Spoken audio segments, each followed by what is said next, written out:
Welcome back to the Angry Man Podcast with Jason and Greg. So, Jay, as you can probably tell by the look in my eyes, I'm a little bit under the weather. I got that glossy look. But when Stay big like that. news, when big news break, we are going to come and bring it to the people. And big news is broke. Jaron Ennis versus Emantis Stanionis will happen on April 12th. There have been many people that have been anticipating a fight like this for Jaron Ennis, and we're going to get into that. But Boots was in a bit of a controversy here over the last several months in regards to his performance against Karen Chukazian.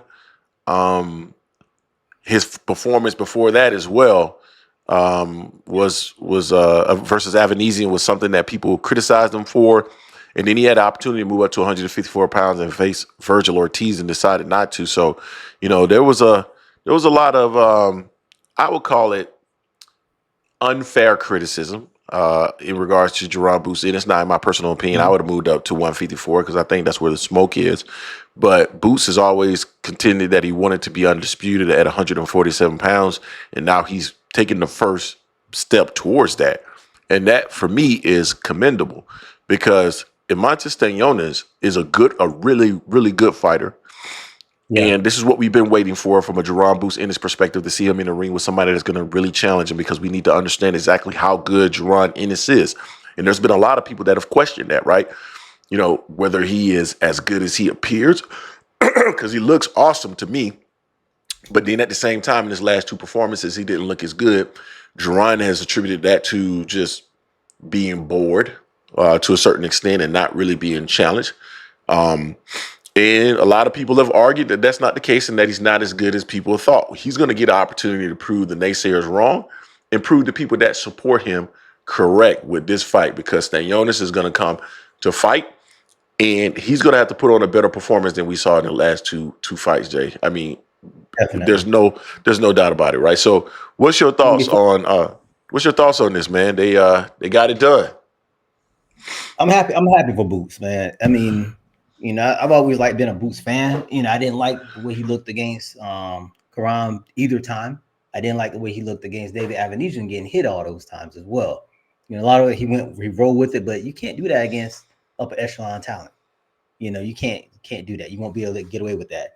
And the fact that he kind of said that, he was just bored, especially with the second fight with Karan, just it's not really an excuse for me, but it did look bad for him. The fact that the Brian Norman Jr. fight didn't happen.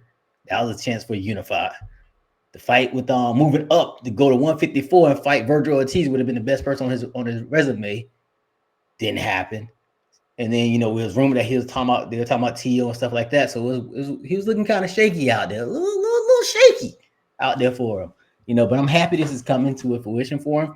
I just noticed when he posted about this fight, he also posted a tweet that he did on March 6th saying that I don't care how long it takes. I do everything I say I'm going to do. He said he wants to be undisputed at 147, first and foremost. So this is the first step for him. Second step for him getting that since he already got the belt, the IBF belt already. Regardless of how he got it, one how he wanted it, and this is something I think will satisfy him because he said that he didn't like having the IBF belt without really fighting or taking it from somebody. He was supposed to fight for Cody Crowley. We know that was supposed to happen. That was supposed to actually be for the vacant IBF belt. Cody Crowley backed out twice, 2 or 3 times for that. So that wasn't Boots' fault. So it actually got awarded to Boots that way. Boots didn't like it, didn't want to get that way. So now he's going to be fighting a good fighter in Emantis Stanionis, and Stanionis ain't no pushover. He's a heck of a fighter. I think this is a perfect test for both of them, actually. And it's also interesting with Stanionis because Stanionis had taken some time off because he was sick, because he was trying to get the Virgil Ortiz fight. Virgil got sick. He got sick. Virgil got sick. He took time off. When he was coming back, he's like, well, I don't want to fight Boots yet. I want to get a couple of fights in. You know, he's only had like one fight in since then, but we've also seen Boots, and since Boots has shown like some type of vulnerability, some may say, I think a lot of fighters are really chomping at a bit. Like, okay, this kid might not be be the boogeyman I thought he was. So let me go ahead and take this on now. So I give kudos to Stanionis for stepping in and get this fight up because he wants to be undisputed at 147. And now we can see what's going to shake at 147, man. It's good things. 2025 is going to be a good year the way these fights are rolling off now. It's starting to happen. You know, I see Brian Norman Jr. getting his tune up fight in right now. He said he want to get that in and he want to circle back with Boots, but that's gonna have to wait. So we'll see what he does next. Only other missing tireless at 147, Mario Barrios. He has to get a fight in as well. But kudos to Boots and Stanionis for making this fight happen. April 12th, Atlantic City is going down. Yeah. No, it was the right move for Boots, honestly, because I think it proves a number of different things, and I'm curious to see what the people in the comments say about this. I believe there are a certain faction of fans that are gonna be dismissive of this, no matter what, because they want to delegitimize him because they view him to be a threat to their favorite fighter. But in reality, I think this is definitely a step up in competition. Um, he's making a step towards unifying the division, which is important. And these are the types of fights that we want to see young fighters in, specifically Jaron Ennis, who's 27, 28 now. This is the type of fight he needs to start being in, start unifying those titles. And hopefully, if he wins this particular fight, he moves on to face someone like Brian Norman Jr. I think that'll be a hell of a fight. And I've gotten a chance to see Brian Norman Jr. in person. He's actually a lot bigger than I thought he was.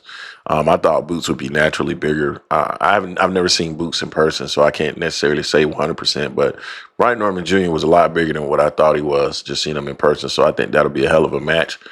But this is the direction that we need to see Boots go in. And I think overall, I wouldn't necessarily say it's the best move, Jay, but it's a good move. Yeah, I mean, compared to where we were looking at it, because we were all wondering, like, look, I said it before on a couple of our videos, even on our live stream at every Sunday at 4 p.m., that he has to fight a champion now. With him not fighting Virgil Ortiz, he has to fight a champion. That is mandatory. He needs that to save his name right now, because he's looking bad in them streets for a while. But I give him credit. I don't see why anyone be hating on this fight here, because they're both champions and they're two of the best at 147. I mean, we have Barrios, we have Norman, we have Stanionis, and we have Boots up there.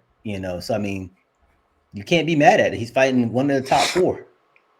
So I mean, if people are gonna have discredit or talk noise about this fight, they're strictly hating on this, because this is a fight we needed at 147. We say we want to get divisions moving. This is how we get them moving.